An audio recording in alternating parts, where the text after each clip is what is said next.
2ാം ക്ലാസ്സിലെ മലയാളം പാഠപുസ്തകത്തിലെ നന്നായി ഉണ്ണാൻ എന്ന പാഠഭാഗത്തെ ആസ്പദമാക്കി 2 A ക്ലാസ്സിലെ കൊച്ചു മിടുക്കന്മാരും മിടുക്കിമാരും ചേർന്ന് മനോഹരമായ ഒരു ദൃശ്യാവിഷ്കരണമാണ് ഇന്നിവിടെ കാഴ്ചവെക്കുന്നത്. കുഞ്ഞു മനസ്സുകളിലെ ഈ മനോഹരമായ ദൃശ്യാവിഷ്കരണം നമുക്കൊന്ന് കണ്ടുനോക്കാം. കാട്ടിലെ മൃഗങ്ങൾ എല്ലാവരും ചേർന്ന് എങ്ങനെയാണ് കൃഷി ചെയ്തതെന്ന് നമുക്കൊന്ന് കണ്ടാലോ? വരൂ, നമുക്ക് കാട്ടിലെ ആ വലിയ കൃഷിയിടത്തിലേക്ക് പോകാം. കൂട്ടുകാരെ, കാട്ടിൽ ആവശ്യത്തിന് ആഹാരം കിട്ടാനില്ല. കുട്ടികൾ വിശന്ന് കരയുന്നു.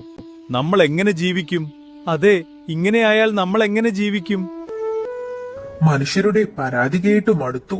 വാഴ തിന്നു, കരിമ്പ് നശിപ്പിച്ചു, ചക്ക പറിച്ചു, ഇനിയും എന്തെല്ലാം കേൾക്കണം. നാട്ടിലിറങ്ങുന്നത് ഓർക്കുമ്പോഴേ പേടിയാ. പടക്കമെറിയും, വെടിവെക്കും. ഞങ്ങൾ കിഴങ്ങ് കട്ട് തിന്നുന്നത്രേ. കതിരു കൊത്തുന്നു, പഴം മോഷ്ടിക്കുന്നു. ഞങ്ങളെക്കുറിച്ചുമുണ്ട് പരാതികൾ. നമുക്കും വിശപ്പില്ലേ? അതെന്താ ആരും മനസ്സിലാക്കാത്തത്?